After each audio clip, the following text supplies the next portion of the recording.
Hello साथियों, स्वागत है आपका एग्जाम टॉपर क्लास पर। आधुनिक भारत के यूरोपियन आगमन का यह तीसरा पार्ट है। हम इस वीडियो में विभिन्न परीक्षाओं की दृष्टि से अत्यंत महत्वपूर्ण प्रश्नों पर चर्चा करते हैं। ये वे प्रश्न होते हैं जो किसी न किसी परीक्षा में आए हुए प्रश्न हैं। चलिए देखते हैं पहले प्रश्न को। पांडिचेरी पर कब्जा करने वाले पहले यूरोपीय कौन थे? यूपीपीसीएस 2006 में आया प्रश्न है। इसका सही जवाब है पुर्तगाली। भारत के साथ व्यापार करने के लिए सर्वप्रथम संयुक्त पूंजी किन लोगों ने आरंभ की थी? आईएएस प्री 1994 में आया हुआ प्रश्न है। तो भारत के साथ व्यापार करने के लिए सबसे पहले संयुक्त पूंजी अंग्रेजों ने आरंभ की थी।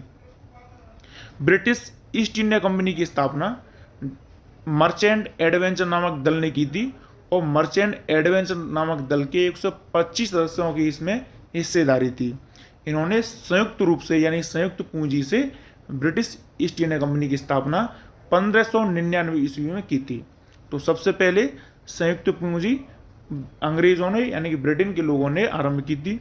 उसके बाद उसके 3 साल बाद 1599 में ब्रिटिश ईस्ट इंडिया कंपनी की स्थापना हुई थी।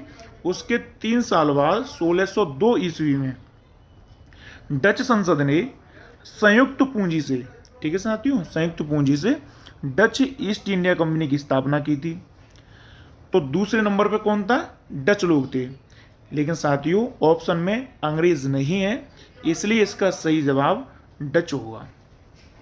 डचों के बारे में और देख लेते हैं।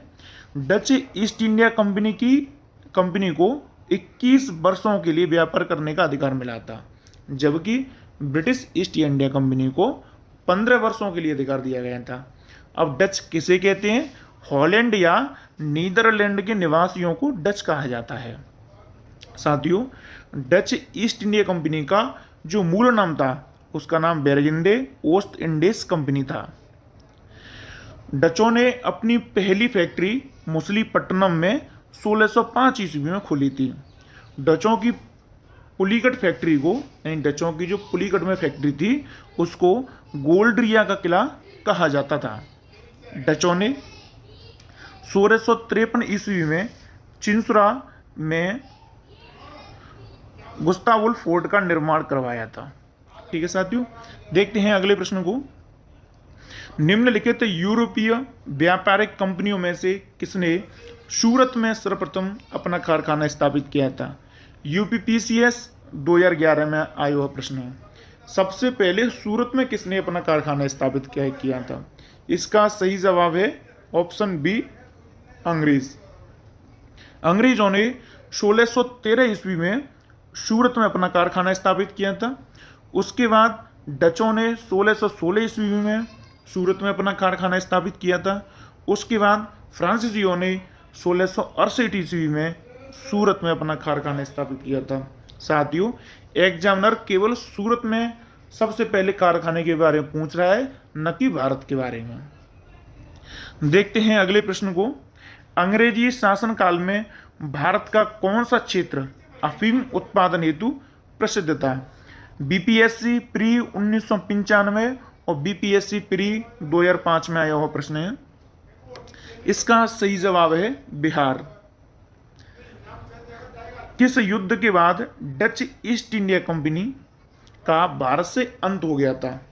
इसका सही जवाब है बेदरा का युद्ध।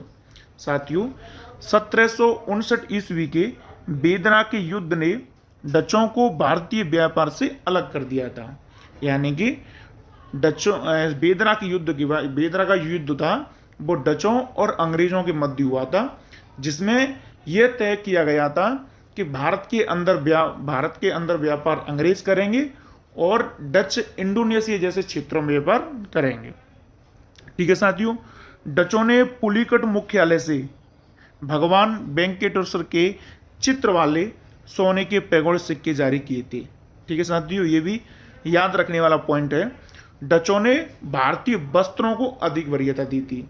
जैसा कि आप जानते होंगे कि जो यूरोपियन लोग थे वो भारत के साथ मसालों का व्यापार करते थे, लेकिन जो डच लोग थे उन्होंने मसालों से ज़्यादा भारतीय वस्त्रों को अधिक वरीयता दी थी। देखते हैं अगले प्रश्न को। निम्न में से किन स्थानों पर डचों ने अपने व्यापारिक अड्डे स्थापित किए थे? यूपीपीसीएस प्री 2017 में आया हुआ प्रश्न है। इसका सही जवाब है नागपट्टनम, चिंसरा और मछलीपट्टनम। सही जवाब है इसका ए। साथियों, एक बात और आप जान लें कि डचों के जो व्यापारिक अड्डे थे वो नागपट्टनम में, चिंसरा, मछलीपट्टनम, सूरत, कोचीन और पुलीगढ़ इन जगहों पर थे। लेकिन अगर ऑप्शन बी में यहाँ सूरत दिया हुआ है लेकिन भरूच और आगरा नहीं है। ऐसे ही कोचीन में डचों की फैक्ट्री थी लेकिन अहमदाबाद और पटना में नहीं थी। ठीक है साथियों, तो इसका सही जवाब हो जाता है ऑप्शन ए, नागपट्टनम, चिंसरा और मछलीपट्टनम इन तीनों में डचों की फैक्ट्री थी। देखते हैं अगले प्रश्न को। निम्नलिखित में से कौन सा प्रथम यूरोपियन व्यक्ति था जिसने भूभाग क्षेत्र अर्जित करने के उद्देश्य से भारतीय राजाओं के झगड़े में भाग लेने की नीति आरंभ की थी? ये आईएएस प्री 1996 में आया हुआ प्रश्न है। यानी कि ऐसा कौन सा यूरोपीय व्यक्ति था जिसने भारत के क्षेत्रों को विजित करने के लिए सोचा और उसने भारत के अंदर आपसी राजाओं के झगड़ों में भाग लेना शुरू कर दिया था? इसका सही जवाब है डुप्ली। देखते हैं साथियों अगले प्रश्न को। वास्को ड गामा के संबंध में निम्न में से कौन सा विकल्प सही नहीं है? सही नहीं है। Option A, Vasco da Gama पहली बार 1498 में आया हुआ था। Option B, Vasco da Gama दूसरी बार 1502 में आया था। Option C, Vasco da Gama तीसरी बार 1520 में आया हुआ था। या option D, Vasco da Gama Bharat आने वाला पहला यूरोपीय यात्री था। साथियों, इसका ऑप्शन ए सही है, ऑप्शन बी भी सही है और ऑप्शन सी भी सही है, लेकिन ऑप्शन डी गलत है। साथियों, वास्को ड गामा तीसरी बार 1524 ईस्वी में आया था। ठीक है साथियों, देखते हैं अगले प्रश्न को। निम्न में से कौन सा विकल्प सही है? गेरोल्ड अंगियार को बंबई का संस्थापक माना जाता है। साथियों, सही है।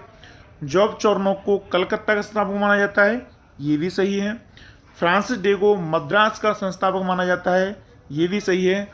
और उपरोक्त सभी, इसका सही जवाब होगा उपरोक्त सभी।